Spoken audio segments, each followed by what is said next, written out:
എല്ലാവർക്കും നമസ്കാരം. ഇടുക്കി ജില്ലയിലെ പീരുമേട് നിയമസഭാ മണ്ഡലത്തിലൂടെ ഞാൻ യാത്ര ചെയ്യുമ്പോൾ ദീർഘകാലമായി പൂട്ടിക്കിടക്കുന്ന ഒരു തേയിലത്തോട്ട ഗ്രാമത്തിൽ കുഗ്രാമത്തിൽ ചെല്ലുമ്പോൾ ഒരു മെലിഞ്ഞ പെൺകുട്ടി, ഒരു 3-ോ 4-ലോ വല്ലതും പഠിക്കുന്ന കൊച്ചായിരിക്കും, ഒരു 10 വയസ്സ് താഴെയുള്ളൂ. ആ കൊച്ച് എന്നോട് പറഞ്ഞു, മാമ, സർക്കാരിനെ കാണുകയാണെങ്കിൽ ഈ റേഷൻ കടയിൽ ഇച്ചിരി നല്ല അരി തരാൻ പറയാമോ? ചൊവയില്ലാത്ത ഇച്ചിരി നല്ല അരി തരാൻ റേഷൻ കടയിൽ സർക്കാരിനെ കാണുകയാണെങ്കിൽ പറയാമോ? അപ്പോൾ ആ കൊച്ചു മനസ്സ് ധരിച്ചു വച്ചിരിക്കുന്നത് സർക്കാരെന്ന് പറഞ്ഞ ഒരു വ്യക്തിയാണ്. നമ്മൾ വെളിയിൽ നിന്ന് ചെന്നപ്പോൾ കാറൊക്കെ ഉണ്ടായിരുന്നത് കൊണ്ട് നമ്മളെപ്പോഴെങ്കിലും സർക്കാരിനെ കാണാൻ സാധ്യതയുണ്ട്. ആ വ്യക്തിയോട് പറയണം, ഇച്ചിരി നല്ല അരി തരാൻ പറയാമോ? വേറെ കറിയോ ബാക്കി ഡീറ്റെയിൽസ് ഒന്നും ആ കൊച്ചു ചോദിച്ചില്ല. ആ കൊച്ചു പറഞ്ഞത്, ഇച്ചിരി നല്ല അരി റേഷൻ കട തരാൻ പറയാമോ? ആ കൊച്ചിൻ്റെ അമ്മ പറയുക, എത്ര കഴുകിയാലും മണം പോകാത്ത ഒരു വെറും കൊള്ളുകലാത്ത അരി അമ്മിക്കുവാറും കിട്ടുന്നത്. ഈ അടുത്ത കാലത്ത് ഞാൻ ദേവികുളം മണ്ഡലത്തിൽ കൂടെ പോകുമ്പം ഒരു പിതാവ് പറയുക, ഇച്ചിരി ഇവന്മാർ എന്തേരം വേണമെങ്കിലും കട്ടോട്ടെ, ഇവന്മാർ ഈ റേഷൻ കടയിൽ കൂടെ തരുന്ന അരിയെങ്കിലും ഇച്ചിരി നല്ല അരി തരുമായിരുന്നെങ്കിൽ എങ്ങനെയെങ്കിലും ജീവിച്ചു പോകാമായിരുന്നു. ഇത് കേരളം മുഴുവനുള്ള ജനത്തിൻ്റെ ഒരു പൾസാണെന്നാണ് ഞാൻ മനസ്സിലാക്കുന്നത്. കേരളം മുഴുവനുള്ള ജനത്തിൻ്റെ ഒരു പൾസാണ്. അപ്പം ഞാൻ ഇതിനെക്കുറിച്ചൊന്ന് അന്വേഷിച്ച് ചെന്നപ്പോൾ ഏറ്റുമാനൂർ, നീണ്ടൂർ, കല്ലട പാടശേഖരങ്ങളിലെ നെല്ലെടുത്ത് അരി ഉണ്ടാക്കുന്ന ഒരു സൊസൈറ്റി ഉണ്ട്. ആ സൊസൈറ്റിയുടെ പേര് നീണ്ടൂർ എന്നാണ്. ഈ നീണ്ടൂർ സൊസൈറ്റി ഒരു അരി ഇറക്കുന്നുണ്ട്. അരിയുടെ പേര് നീണ്ടൂർ റൈസ് എന്നാണ്. ഞാൻ പ്രേക്ഷകരോട് പറയട്ടെ, ഈ നീണ്ടൂർ റൈസ് സുലഭയുടെ മാർക്കറ്റുകളിലൊക്കെ മിക്കവാറും കിട്ടും. ഈ ഏറ്റുമാനൂർ ചുറ്റുവട്ടത്തൊക്കെയുള്ള ഒരുമാതിരിപ്പെട്ട കടകളിലൊക്കെ കിട്ടുമെന്ന് ഞാൻ മനസ്സിലാക്കുന്നത്. ഏറ്റുമാനൂർ, കോട്ടയം ടൗൺ ചുറ്റുവട്ടത്തൊക്കെ കിട്ടും. ഈ നീണ്ടൂർ റൈസ് ആണ് ഞാൻ ഒരു 2-2.5 വർഷമായിട്ട് വാങ്ങുന്ന അരി. നല്ല ഉഗ്രൻ അരിയാണ്. ഏതാണ്ട് 10 കിലോ ചാക്കിന് 670 രൂപ വിലയുണ്ട്. അതിൻ്റെ പ്രത്യേകത എന്താണെന്ന് ചോദിച്ചാൽ, ഈ അരി കഴുകിയാൽ ഒരു കാരണവശാലും കയ്യെ റെഡ് ഓക്സൈഡ് പറ്റിയല്ല. എത്ര പ്രാവശ്യം കഴുകിയാലും അരിക്ക് ഒരേ കളർ തന്നെയാണ്. ചോറിന് ഒരു കുത്തരിയുടേതായ എല്ലാ കളറും ഉണ്ട്. ഉപ്പൊഴിച്ചാൽ പോലും നമുക്കിത് ഉണ്ണുകയും ചെയ്യാം.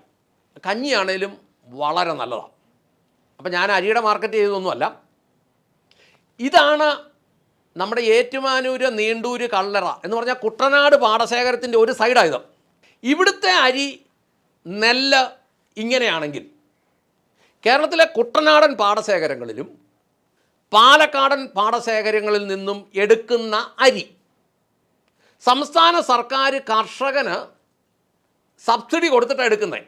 കേന്ദ്ര ഗവൺമെൻറ് 23 രൂപ 20 പൈസയും സംസ്ഥാന ഗവൺമെൻറ് 5 രൂപയും ഉൾപ്പെടെ 28 രൂപ 20 പൈസ കൃഷിക്കാരന് കൊടുത്തിട്ടാണ് ഈ നെല്ലെടുക്കുന്നത്.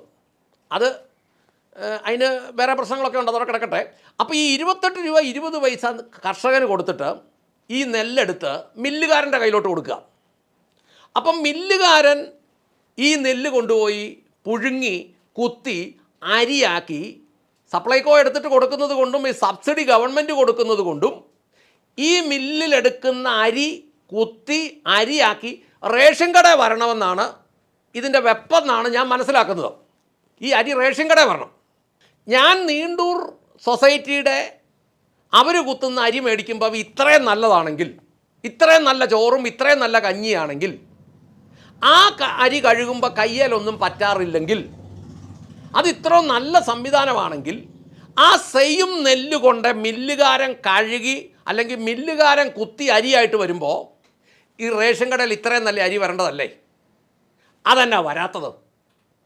എന്തുകൊണ്ടാണ് ഈ റേഷൻ കടയിൽ പുഴുത്ത അരി വരുന്നത്? ഞാൻ ചിന്തിച്ചു. ഞാൻ ഒരു കർഷകനോട് ചോദിച്ചപ്പോൾ കർഷകൻ പറഞ്ഞു, 100 കിലോ നെല്ല് ഇവന്മാർക്ക് കൊടുത്താൽ മില്ലുകാർ പറയും അതിനകത്ത് 100-1 വെച്ചോ ഏതാണ്ടൊക്കെ കൊടുക്കണം, കുറവൊക്കെ ചെയ്ത് കൊടുക്കണം, കാരണം ഇത് ഉണക്ക് കുറവാണ്, നനവുണ്ട്, മാങ്ങാത്തൊലിയ എന്നെല്ലാം പറഞ്ഞ് 100 കിലോയ്ക്ക് ആ കുറവ് വരുന്നതെല്ലാം മില്ലുകാരൻ മേടിക്കും. കർഷകന് വേറെ നിർവാഹമില്ല. കാരണം ഇത്രയും ബൾക്കായിട്ട് നെൽകൃഷി ചെയ്യുമ്പം ഇത് ഗവൺമെൻറ്റോ അല്ലെങ്കിൽ സപ്ലൈകോ പോലെയുള്ള പ്രസ്ഥാനങ്ങൾ ഇതിനകത്ത് ചേരാതെ പ്രാദേശികമായി പെട്ടെന്ന് എടുത്ത് ഇത് പുഴുങ്ങി ഉണങ്ങി അല്ലെങ്കിൽ പുഴുങ്ങി ഉണങ്ങി കുത്തി അരിയാക്കി ഇറക്കി കൊടുക്കാനുള്ള സംവിധാനം കർഷകൻ്റെ ഇല്ല. അപ്പോൾ ഈ 100 കിലോ നെല്ല് കുത്തിയാൽ 72 കിലോ അരി കിട്ടും. 100 കിലോ നെല്ല് കുത്തിയാൽ 72 കിലോ അരി കിട്ടും. 100 കിലോ നെല്ലിന് കർഷകന് കൊടുക്കുന്നത് 2800 രൂപയാണ്, 2826 രൂപ. ഇത് ഏതാണ്ട് അരിയായിട്ട് വരുമ്പം 60 രൂപ നമ്മൾ വെച്ച് കൂട്ടിയാൽ 4320 രൂപയുടെ അരിയുണ്ട് എന്ന് പറഞ്ഞാൽ 100 കിലോ നെല്ല് കൊണ്ട് കുത്തിക്കഴിഞ്ഞാൽ 1500 രൂപ ഇതിൻ്റെ ഇടയ്ക്ക് നിൽക്കുന്ന പ്രോസസ്സിലുണ്ട്. അപ്പോൾ ഈ കേന്ദ്ര ഗവൺമെൻറ് 23 രൂപ 20 പൈസയും സംസ്ഥാന ഗവൺമെൻറ് 5 രൂപയും കൊടുത്ത് 28 രൂപ 20 പൈസയ്ക്ക് കർഷകൻ്റെ കയ്യിൽ നിന്ന് മേടിക്കുന്ന നെല്ലിന് സ്വാഭാവികമായിട്ടൊരു വിലയില്ല. ഇതിന് ഈ കേന്ദ്ര ഗവൺമെൻറ്റും സംസ്ഥാന ഗവൺമെൻറ്റും കൊടുക്കുന്ന സബ്സിഡി മാത്രമേ ഉള്ളൂ. അതവിടെ ഒരു ചോദ്യം. രണ്ടാമത്തെ ചോദ്യം, ഈ നെല്ല് കുത്തി അരിയാകുമ്പോൾ ഈ നീണ്ടൂർ സൊസൈറ്റിയും കേരളത്തിലെ അറിയപ്പെടുന്ന മില്ലുകൾ പാലക്കാടൻ കുത്തരി എന്നൊക്കെ പറഞ്ഞ് 150 കൂട്ടം പരസ്യമിട്ട് 60 മുതൽ 70 രൂപ വരെ കിലോയ്ക്ക് വിലയിട്ട് വിൽക്കുന്ന ഈ നെല്ലുകൾ അല്ലെങ്കിൽ ഈ അരികൾ ഇതേ സെയിം അരിയല്ലേ ഇവിടുത്തെ നെല്ലെടുത്ത് കുത്തുമ്പോൾ ഈ ഗവൺമെൻറ് എടുക്കുന്ന നെല്ലെടുത്ത് ഈ മില്ലുകാർക്ക് കൊടുക്കുമ്പോൾ ആ നെല്ല് കുത്തുമ്പോൾ ഈ സെയിം അരി കിട്ടേണ്ടതല്ലേ? അങ്ങനെയാണെങ്കിൽ ഈ നീണ്ടൂർ റൈസുകാരന് കിട്ടുന്ന അരിയുടെ ക്വാളിറ്റി എങ്കിലും ഈ റേഷൻ കട വരുന്ന അരിക്ക് വരേണ്ടതല്ലേ? അതോ സർക്കാർ റേഷൻ കൊടുക്കാൻ വേണ്ടി കുത്തുമ്പോൾ തന്നെ പുഴുങ്ങി കുത്തിയ ഉടനെ തന്നെ പുഴുവരിക്കുന്ന സൈസ് വിത്ത് കൊടുക്കുന്നുണ്ടോ? അങ്ങനെ വിത്ത് സർക്കാർ കൊടുക്കുന്നില്ലല്ലോ. അപ്പോൾ പിന്നെ ഇതെന്നതാണ് നമ്മൾ മനസ്സിലാക്കേണ്ടത്? 60 രൂപ മുതൽ 68 രൂപ അല്ലെ 70 രൂപ വരെ വിലയ്ക്ക് വിൽക്കുമ്പോൾ ആ നല്ല അരി കിട്ടുന്നുണ്ട്, ഇത് പാടത്തിലെ നമ്മുടെ നാടൻ നെല്ലിൻ്റെ അരിയാണ് എന്നൊക്കെയാണ് പറയുന്നത്. അങ്ങനെയാണെങ്കിൽ അതേ നെല്ല് കുത്തുമ്പോൾ റേഷൻ കടയിൽ നല്ല അരി വരേണ്ടതല്ലേ? അപ്പോൾ ചോറിൻ്റെ കാര്യത്തിൽ വരെ മില്ലുകാരും ഭരിക്കുന്നവനും തമ്മിൽ തെണ്ടിത്തരം കാണിക്കുന്നുണ്ടെന്നുള്ളതല്ലേ ഇതിനർത്ഥം? ചോറിൻ്റെ കാര്യത്തിൽ വരെ. എന്നിട്ട് പറയുന്നതന്നെ പാവപ്പെട്ടവനെ ഉദ്ധരിക്കുന്ന ഗവൺമെൻറ്, പാവപ്പെട്ടവന് വേണ്ടിയാ തൊലിക്കുന്നത് മുഴുവൻ. ഇപ്പോൾ ഇനി ഈ മാസം തൊട്ട് ഈ നവംബർ തൊട്ട് അടുത്ത നിയമസഭാ ഇലക്ഷൻ വരെ പാവപ്പെട്ടവനോട് തൊലിക്കുക പ്രധാന പണി. ഭരിക്കുന്നവന്മാരോട് ചോദിക്കട്ടെ, ഇവിടുത്തെ നെല്ലെടുത്തോണ്ട് പോകുമ്പോൾ ആ നെല്ല് കുത്തിയിട്ട് നല്ല അരിയെങ്കിലും ഒന്ന് കൊടുക്കാൻ മേലെ, അതിനകത്ത് വരെ കൈയിട്ട് വാരുന്ന നിന്നെയൊക്കെ എന്നാ കോപ്പെന്നാണ് വിളിക്കേണ്ടത്? ആ അരിക്കകത്ത് വരെ, ഈ ചോറിനകത്ത് അരിക്കകത്ത് വരെ നടക്കുന്ന അഴിമതിയെ പൊതുജനം എന്നതാണെന്നാണ് പറയേണ്ടത്? ഇവിടുത്തെ മനുഷ്യൻ ഇവിടെ ഉണ്ടാക്കുന്ന അരി അല്ലെ നെല്ല് കുത്തി നല്ല ചോറ് അതുപോലും കൊടുക്കുകയല്ലാത്തവന്മാരെ എന്തിനാണ് ഈ സംസ്ഥാനത്തിന്? ഞാനിവിടുത്തെ പൊതുജനത്തോട് ചോദിക്കട്ടെ, ഏറ്റവും താഴെയുള്ള ആളുകളോട് ചോദിക്കട്ടെ, ഈ നമ്മുടെ നാട്ടിൽ ഉൽപ്പാദിപ്പിക്കുന്ന നെല്ല് അതിൽ 23 രൂപ 20 പൈസയും കേന്ദ്ര ഗവൺമെൻറ് സബ്സിഡി കൊടുക്കുന്നു, 5 രൂപ സംസ്ഥാന ഗവൺമെൻറ് കൊടുക്കുന്നു. ഇത് കേന്ദ്ര ഗവൺമെൻറ് ആണെങ്കിലും സംസ്ഥാന ഗവൺമെൻറ് ആണെങ്കിലും ഏത് ഗവൺമെൻറ് എന്ന് പറഞ്ഞാലും ഇത് സത്യത്തിൽ ആരുടെ പൈസയാണ്? നമ്മുടെ പൈസ എടുത്ത് സബ്സിഡി കൊടുക്കുന്നു.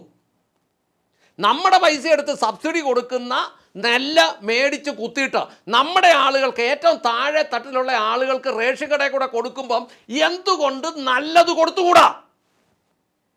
അതിനകത്ത് എന്തിനാ കൃത്രിമം കാണിക്കുന്നത്? എന്നാ സംഭവിക്കുന്നറിയാവോ?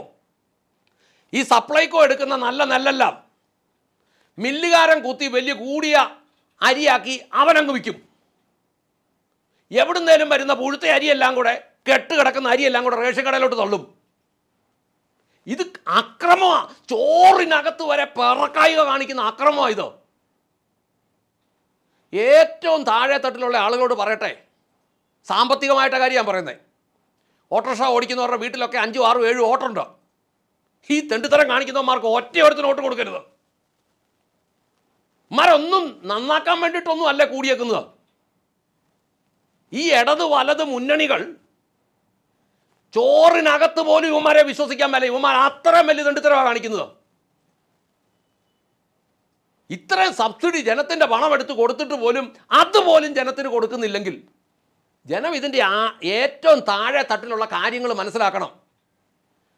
നിങ്ങൾ 1 കിലോ നീണ്ടൂർ റൈസ് ഒന്ന് മേടിയില്ല, എന്നിട്ട് റേഷൻ കടയിലെ അരിയും കൂടെ മേടിയില്ല. ഇത് രണ്ടും കൂടെ വേയിച്ച് നോക്കുമ്പോൾ അറിയാം സർക്കാർ പാവപ്പെട്ടവൻ്റെ വായിലോട്ട് തള്ളുന്നത് എന്താണെന്ന്. വിടരുത് ഇവന്മാരെ. ഇതിന് ജനം തന്നെ തീരുമാനം ഉണ്ടാക്കണം. ഇങ്ങനെ നമ്മുടെ പൈസ എടുത്തിട്ട് എല്ലാവരുടെയും കൂടെ നന്മയ്ക്ക് വേണ്ടിയാണ് ഗവൺമെൻറ് ഭരിക്കേണ്ടത്, അല്ലാതെ മില്ലുകാരൻ്റെ മാത്രം നന്മയ്ക്ക് വേണ്ടിയിട്ടൊന്നുമല്ല. മില്ലുകാരനിലൂടെ രാഷ്ട്രീയക്കാരൻ്റെയും അതിലൂടെ ഉദ്യോഗസ്ഥൻ്റെയും ഈ വേണ്ടാത്ത വയ്യാവലിയെല്ലാം പൊളിച്ച് തകർത്ത് എടുക്കണമെന്ന് ഓർമ്മിപ്പിച്ചുകൊണ്ട് നിർത്തട്ടെ. നന്ദി, നമസ്കാരം.